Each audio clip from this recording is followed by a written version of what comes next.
Bagamat si Gabby Eigenman ang isa sa mga pinakamalapit kay Andy sa kanyang pamilya, pinili niyang manatiling tahimik at hindi makialam sa isyu ni Andy at ng kanyang asawa na si Filmar Alipayo. Ayon kay Gabby, tamang desisyon na hindi na sumawsaw sa problema ng kanyang kapatid, kahit pa siya ang kuya. Sa isang pahayag, sinabi ni Gabby, lahat naman tayo may mga problema sa buhay. Maayos din yan, mga matitinong tao naman sila, mga adults na. Well, gaya ng sinabi ko noon pa, palagi akong nandyan para kay Andy. Kung malungkot siya o masaya, nandyan ako bilang kapatid. Pero pagdating sa mga personal nilang problema, kaya na nila yan. Dagdag pa ni Gabby, kahit ano pa ang maging reaksyon niya o ano man ang mga bagay na maaari niyang sabihin, hindi ito makakapagpabago sa sitwasyon. May mga problema rin ako sa buhay ko, at pinili kong ayusin ito. May mga paraan para malutas ang problema, at kung ganito man ang paraan ng kapatid ko, sa huli, ito ay magiging isang karanasan na matutunan niya, ani Gabby. Naniniwala si Gabby na mula sa nangyaring issue, may mga bagay na natutunan si Andy.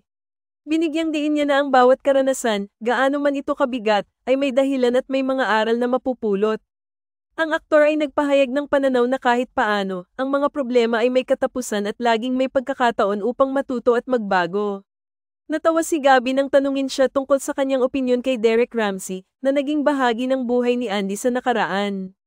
Ayon kay Gabby, wala siyang komento hinggil kay Derek, na tila ipinapakita ang kanyang hindi pagkakaroon ng interes o kinalaman sa mga usaping personal ng kanyang kapatid.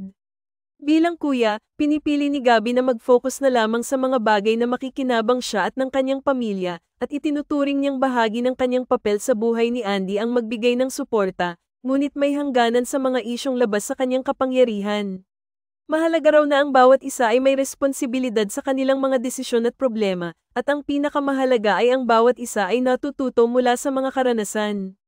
Kahit na ang mga miyembro ng pamilya ay may kanya-kanyang pananaw at opinyon, ipinakita ni Gabby na may respeto siya sa pagpapasya ng kapatid at sa mga hakbang na ginagawa nito para malutas ang mga isyu sa kanilang buhay.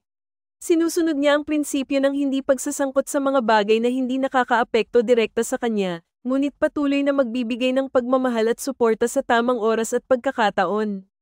Sa ganitong pananaw, malinaw na ang mga pamilya, kahit gaano pa sila kalapit, ay may kanya-kanyang pananaw at limitasyon sa kung hanggang saan sila pwedeng makialam. Ang pinakapayak na mensahe mula kay Gabby ay ang pagiging bukas sa pagtulong, ngunit ang respeto sa personal na buhay at desisyon ng bawat isa. Ano ang sa inyo sa balitang ito?